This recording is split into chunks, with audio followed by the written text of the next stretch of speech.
आज मेरे शो पे एक ऐसे गेस्ट आए हैं जिन्होंने कॉलेज जाने की उम्र में ही रियल लाइफ यूनिवर्सिटी में एडमिशन ले ली थी, मेहनत की और आज वो थाने के फेमस होटेलियर में से एक है। प्लीज वेलकम पप्पूदा ढाबा के owner Shashi Pathak on a talk with Tabrez. Shashi, thank you very much आपका टाइम देने के लिए। सबसे पहले तो मैं आपसे जानना चाहूँगा कि पप्पूदा ढाबा की शुरुआत की स्टोरी क्या है? सूरत की स्टोरी ऐसी कि मतलब बिजनेस ही हमने बचपन से सीखा है। डैड का बिजनेस था। डैड के बिजनेस के बाद हमें होटल लाइन कुछ तो नया करना था, तो उसकी वजह से हमने होटल इंडस्ट्री जो चॉइस की। तो हमें उस टाइम पे ऐसा सेटअप मिला कि एक रनिंग होटल ही हमें समझो मिली है। अच्छा, तो हमें सिर्फ मैन पावर और पैसे, तो मैन पावर मैनेज करना आपका सबसे बड़ा चैलेंज था। सबसे बड़ा चैलेंज होता है। और कौन सा ऐसा मोमेंट है कि अब पप्पू दा ढाबा सेट हो गया है? सेट होने के लिए तो एक्चुअली हमें 3-4 साल लग गए।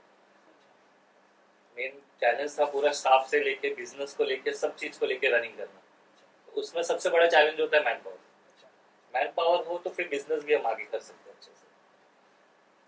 तो ऐसा कुछ टाइम था जब आपने पैसे इन्वेस्ट किए उतने आ नहीं रहे थे, लॉस में आपको 2-3 साल बिजनेस करना पड़ा, ऐसा कुछ था? स्टार्टिंग के 1-2 साल तो हमें लगे उस तरह से अच्छा। कि जो हमारे पैसे लगे थे वो रिटर्न, मतलब और किसी से हमें लगाने पड़ रहे थे पैसे। तो हमें ऐसा लगा कि थोड़ा अभी लॉस हो रहा है करके फिर सडनली 3 साल से जो हमें रिटर्न मिलना चालू हुआ, तो उसके बाद से अभी तक तो पीछे नहीं जाना। तो वो टाइम तो पैसे कैसे मैनेज किए? लोन लिए या आपके पास ऑलरेडी पैसे थे? नहीं नहीं, कुछ चीज़ें लोन से भी होती है और कुछ चीज़ें थी हमारे पास, ऐसा नहीं क्योंकि हम पहले से बिजनेस करते आ रहे हैं। अच्छा, ओके। तो आपके बिजनेस आपके खून में ही है। हाँ। अच्छा, तो एक जानना था कि होटल के बारे में सब लोग एक कहावत बोलते हैं, क्लीशे है कि होटल इंडस्ट्री पूरी टेस्ट पे डिपेंडेंट है। तो कितना इम्पोर्टेंट होता है शेफ्स और कुक को संभाले रखना, अपने पास बांधे रखना? ये सबसे बड़ा चैलेंज होता है इसमें, क्योंकि अगर शेफ आपके जो जितने टाइम आपके पास रहेंगे ना, तो समझिए वो टेस्ट आपको वही चीज दे सकते हैं और कोई दूसरा नहीं दे सकता। तो उन्हें संभालना सबसे बड़ा चैलेंज होता है, क्योंकि उन्हें जिस हिसाब से उनकी क्वालिटी होती है तो उस हिसाब से उन्हें सैलरी भी चाहिए होती है। सैलरी के साथ प्लस उनको रहना, खाना पीना, सब एवरीथिंग। बेसिकली उनको आपको ज्यादा रिस्पेक्ट देनी पड़ती है एज कम्पेयर टू बाकी लोगों को जो आपको स्टाफ में लगते हैं। हमारे लिए तो सारे एक ही होते हैं, ऐसे नहीं कि जो ज्यादा सैलरी लेता है उसे ज्यादा पूछना पड़ता है, क्योंकि अगर वही नहीं रहेगा तो बाकी के लोग भी क्या कर सकते हैं। सही सही। और और ये बोलते हैं कि सिस्टम के बिना कोई बिजनेस नहीं चलता। तो पप्पूदा ढाबा का क्या सिस्टम है कि सुबह होती है तो सब लोग काम पे लग जाते हैं? क्या ऐसा कोई होता है कि आपको सुबह उठ के फोन करना पड़ता है, मैनेजर भाजी आई क्या नहीं, चिकन आया क्या नहीं, सब सेट है कि नहीं? इन सब चीज़ों के लिए हम 2 आदमी अलग से रखते हैं। मतलब एक जो किचन सुपरवाइजर होता है वो जो सुबह आके सबसे पहला किचन चालू करवाने का काम करता है, और एक मैनेजर जो आके अपना फ्लोर का बाहर का एरिया चेक करवाता है। तो इन दोनों को भी हमें सैलरी हाई देके रखनी पड़ती है, ताकि वो लोग आके सुबह हमारा जो बर्डन होता है सुबह उठ के जो कराने का, वो चीज़ वो लोग करते हैं। तो बेसिकली सब काम डेलीगेटेड है, सब काम के लिए स्पेशलिस्ट लोग रखे रखने गए पड़ते हुए हैं, हाँ। तब जाके ये सिस्टम जो लगता है, जो कि स्मूथली चलता है उसके पीछे मेहनत और लोग रहते ही रहते ही। अच्छा अच्छा। तो अगर 2025 चल रहा है अभी, अगर 2025 में किसी को एक होटल खोलना है तो उसमें क्या करना चाहिए और क्या नहीं करना चाहिए? स्ट्रिक्टली नहीं करना चाहिए और स्ट्रिक्टली करना चाहिए ताकि वो बिजनेस सक्सेस हो। होटल चालू करने के लिए आज के टाइम फंड की ज़्यादा ज़रूरत नहीं है। फंड तो सबके पास होते हैं, बट जो सबसे ज़्यादा जरूरी चीज़ होती है वो मैन पावर होती है। अच्छा वो मैन पावर अगर उसके पास है तो वो एक नहीं 4 होटल भी चालू कर सकता है। अच्छा सबसे ज़्यादा ज़रूरी होता है मैन पावर, अच्छा उसके अलावा कोई चैलेंज नहीं है होटल लाइन में। अच्छा। तो आप बोल रहे हैं कि अभी समझो मुंबई के होटल इंडस्ट्री में जो मैन पावर आता है वो आता है या तो यूपी से, बिहार से। तो आपके लोग कहाँ के हैं और उनको आपको किस तरह से, उनका कल्चर डिफरेंट है, उनकी अपब्रिंगिंग डिफरेंट है, तो उसमें क्या आपको टेक केयर करना पड़ता है कि भाई ये बंदा आप जो बोल रहे हो वो समझ रहा है? ये लाइन में तो एक्चुअली सबसे ज़्यादा उड़ीसा, नेपाल, उत्तराखंड और ये आसाम के, ये सारे लड़के ज़्यादा थे। यूपी साइड के लड़के यहाँ नहीं आते। होटल लाइन में नहीं होते। अच्छा। तो मेन सबसे ज़्यादा उड़ीसा और ये सब चीज़ होगा, उड़ीसा वाले और नेपाली लोग होते हैं ज़्यादातर। अच्छा। तो इन लोग का होता है, तो इन लोग कैसा होता है कि ये जब तक यहाँ पे एक आदमी आएगा ना, तो वो अपने 4 गाँव वालों को लाता है, अच्छा। और वो काम भी उन्हीं के साथ करेंगे, वो अकेले नहीं काम करते, एज ए ग्रुप के साथ ही करते हैं। अच्छा। अच्छा। तो जब आपने पप्पूदा ढाबा के बाद 15 एक साल रन करने के बाद जब आपने एक्सपांड करने का सोचा और विराज बार एंड रेस्टोरेंट भी आपने घोड़बंदर में वाकबिल में ओपन किया है, तो आपको क्या एक वापस चैलेंज और आपने क्या एक चीज ध्यान में रखी ताकि आपने successfully Viraj bar and restaurant launch कर दिया? मेन था कि बिजनेस बढ़ाना भी। अच्छा। एक होटल पे जितना सेटअप करना था हमने 20 साल उसे दे दिया ऑलरेडी, 20 से 25 साल दे दिया, तो अब हमें दूसरा भी तो करना था। उसकी वजह से हमने विराज रेस्टोरेंट चालू करने का डिसाइड किया, क्योंकि तब तक तो हमारे पास भी मैन पावर जो बोलते हैं वो सारी चीज़ें, टीम हमारे पास एक टीम रेडी थी, तो हमें कहीं ना तो कहीं यूज़ करने थे। ये 25 साल से जो हमारे पास लड़के थे, तो उन्हें हम एक ही जगह पे तो काम नहीं कंटिन्यू करा सकते, और एक जगह पे एक ही बिजनेस होता है उतने, उसे एक्सपांड करने के लिए हमें दूसरी जगह देखनी पड़ती है। तो वो मैन पावर को एक्सपांड करने के लिए हमने विराज रेस्टोरेंट चालू करने का डिसाइड किया कि हम और दूसरा बिजनेस चालू करेंगे और हमारे आदमी लोग को वहाँ पे सेट करेंगे। तो एक बार एंड रेस्टोरेंट ओपन करने में कितना खर्चा आता है? समझो स्पेस आपने रेंट पे लिए, लीज पे लिए, पर फिर भी इंटीरियर और सब लाइसेंसिंग सब के बाद कितना होटल खर्चा? लाइन में ऐसा है कि सर उसमें कोई भी चीज़ का खर्चा ना कोई बता नहीं सकता। आपको विराजन बार एंड रेस्टोरेंट में कितना आया? 6 करोड़ रुपए। तो इसका बाइफर्केशन दे पाएंगे? 6 करोड़ तो आपने बोल दिया। जैसे हो गया कि हम जब प्रॉपर्टी लेते हैं ना, तो खाली जगह रहती है, उसका इंटीरियर, ठीक है, एक छोटी से छोटी चीज़ भी खरीदने जाएंगे ना, तो ऐसा लगता है कि वो 100 रुपए की 50 रुपए की, बट वो जब बल्क में आता है ना, तब उसका पैसा पता चलता है कि लाखों में गया। कोई भी चीज़, एक सिंगल चीज़ लगती है कि वो 150 की, इसलिए वो सस्ती लगती है, बट जब बल्क में आती है तो चीज़ें महंगी होती है, और उसमें सारे ऑलमोस्ट ज़्यादातर खर्चे ज़्यादातर होते हैं सारे किचन में। किचन इक्विपमेंट सबसे महंगे होते हैं। और लाइसेंस कोई डिफरेंट लेना पड़ता है बार एंड रेस्टोरेंट के लिए? लिकर के लिए FL2 करके लाइसेंस आता है, उसके फीस लगती है ज़्यादातर। कितनी लगती है? स्टार्टिंग में लेने के लिए तो समझे 10 लाख तो लगते हैं। अच्छा। और इसके लिए पहचान होना भी जरूरी है? जरूरी है, बिना उसके होगा भी नहीं, या फिर आपकी प्रॉपर्टी पूरी क्लीन होनी चाहिए, पेपर जैसे पेपर वर्क हो गया, NOC अगर ये सब क्लियर होगा तो आपको लाइसेंस मिलेगा, वरना अनलीगल प्रॉपर्टी पे तो नहीं मिलेगा। OC/CC सब रहना चाहिए प्रॉपर्टी, फायर एग्जीबिशन के हिसाब से, उनके हिसाब से पूरा कुछ रहना चाहिए, तब जाके अच्छा, ये स्विगी और जोमेटो का कितना फर्क पड़ता है, कितना बिजनेस आता है डेली? अभी आज के टाइम पे तो लोगों को ऑलमोस्ट हो गया कि घर बैठे बैठे सारी चीजें चाहिए, तो पहले के मुकाबले में अभी 40 से 50% स्विगी जोमेटो में बिजनेस हो चुका है, डाइवर्ट हो चुका है। वरना यही पहले था कि मतलब जब 15 साल पहले स्विगी जोमेटो कुछ भी नहीं थे, तब ऐसा था कि होटल इंडस्ट्री खुद अपना डायरेक्ट सर्विस देती, घोड़ा साइकिल पे हम लोग ऑर्डर डिलीवर करते थे, सब ऐसे ही जाता। आज के टाइम ऐसा हो गया कि लोगों को घर बैठे बैठे चाहिए, तो बेस्ट ऑप्शन है स्विगी जोमेटो, या फिर ऑफर्स में जाते ज़्यादातर, तब जाके वो रेस्टोरेंट में चॉइस करते हैं सारी चीज़ें, वरना पहले ऐसे नहीं। तो स्विगी जोमेटो वाले कितनी कमीशन लेते हैं आपसे? समझो अगर एक 300 रुपए का ग्रेवी है और बिरयानी ऑर्डर किया, अगर 600 का एक ऑर्डर हुआ स्विगी जोमेटो पे, तो उनको कितना जाता है और आपकी कमीशन, आपको उनको कितनी कमीशन देनी पड़ती है? 30%। तो अगर 600 रुपए का ऑर्डर है तो 180 रुपए 30% स्विगी या जोमेटो ले लेता है। आप इमेजिन कर सकते हैं स्विगी जोमेटो भले वो आज लॉस में है, पर डेफिनेटली ये बिजनेस ऐसा है कि आगे चल के उन लोग काफ़ी प्रॉफिट कमाने वाले हैं, ये ध्यान रखिएगा। शशि, एक एम्बियंस होटल का ये कितना मैटर करता है? अगर आप नॉर्मल होटल है तो मैंने देखा कि टेस्ट रहेगा तो लोग बाकड़े पे भी खा लेते हैं, लेकिन अगर हमको अभी उससे उठना है तो एम्बियंस कितना मैटर करता है? एम्बियंस ऑलमोस्ट 70% तो मैटर करता है रेस्टोरेंट में, 30% तो फूड अच्छा रहे तो भी चल जाएगा। आज का टाइम ऐसा हो गया कि अपग्रेडेड टाइम में लोगों को एम्बियंस सबसे ज़्यादा महत्व रखते एक्चुअली हम लोग भी वही करते थे शशि, मैं आपको बताता हूँ, ऑफिस में हम लोग जब भी पार्टी के लिए जाते तो हम लोग देखते कि जगह अच्छी होनी चाहिए, नीट एंड वॉशरूम क्लीन, हाँ, जो वॉशरूम भी। होनी चाहिए, एसी चलती रहनी चाहिए। तो इसके लिए मैंने ये पॉइंट लेके आया था। अभी सीरियस क्वेश्चंस तो हो गए, अभी मैं आपको कुछ लाइट हार्टेड क्वेश्चंस पूछना चाहूंगा जो होटल इंडस्ट्री से रिलेटेड ही है।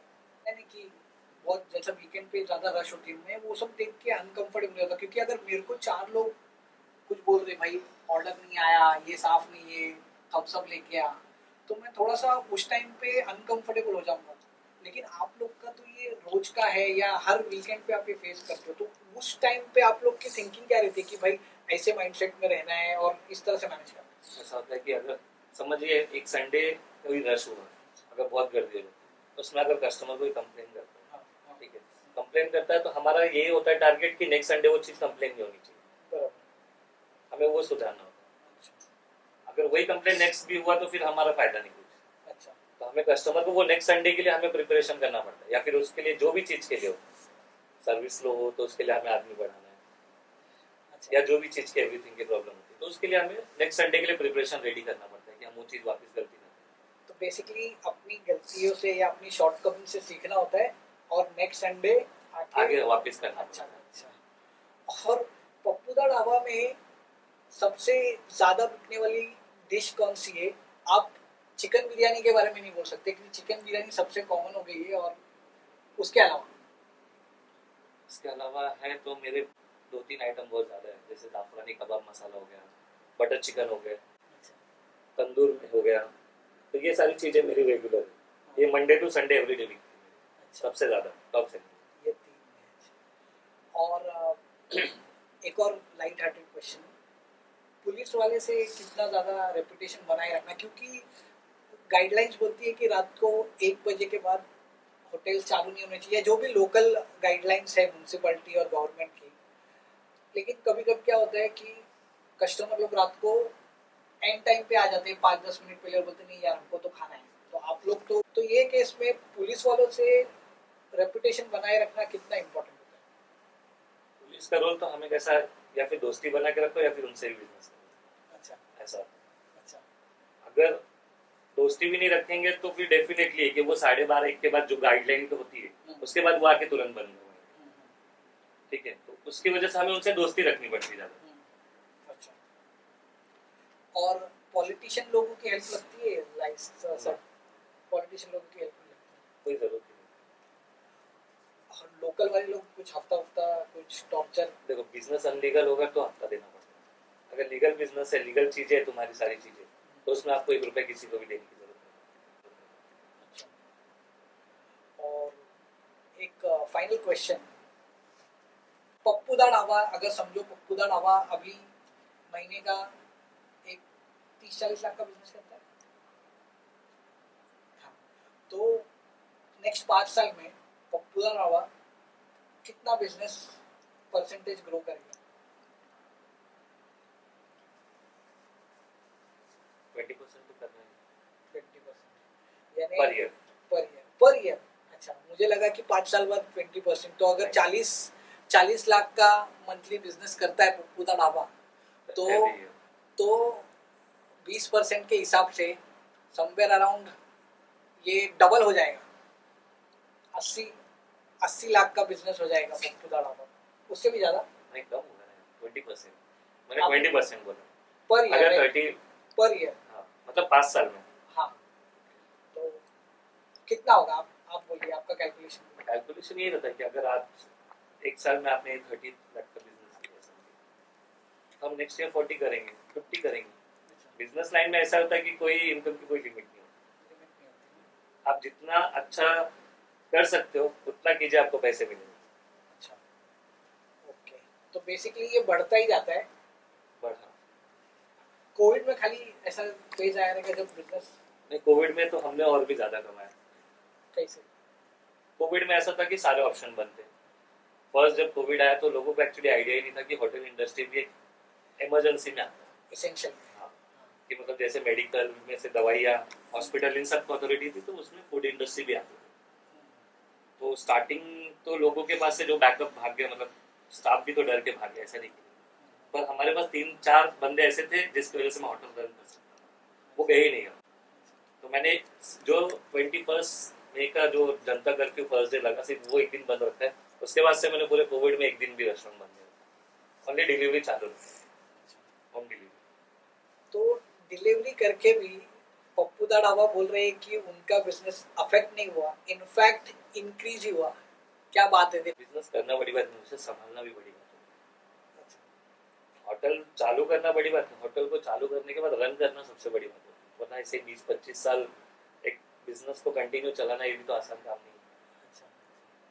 तो वही मैं पूछना चाह रहा था कि क्या था, क्या वजह थी जो आपने इतना टाइम तक ये बिजनेस चला लिया? ये खून में था इसलिए हो गया, या आप लोग ने कुछ कॉन्शियसली, जैसे आप बोले ना कि अगर लास्ट वीक में आपने कुछ आपको कस्टमर को हैंडल करने में प्रॉब्लम हुई तो नेक्स्ट वीक आप रेक्टिफाई करते, तो ऐसा बिजनेस करने में आपको क्या लर्निंग्स थी जिससे आपका 25 साल तक आपने बिजनेस किया?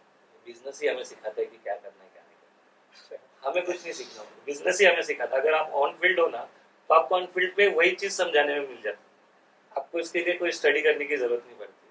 क्या बात है! ये सबके लिए एक लेसन रहेगा कि आप बेसिकली आप बोलना चाह रहे हैं कि लाइफ में आपको जो कुछ भी करना है वो आप थियरी में एक सीख के आप उतना अच्छे से नहीं कर पाओगे जितना आप वो करने निकलोगे On field। और एक्शन लोगे उतना, उससे उससे बेहतर कोई बुक नहीं है।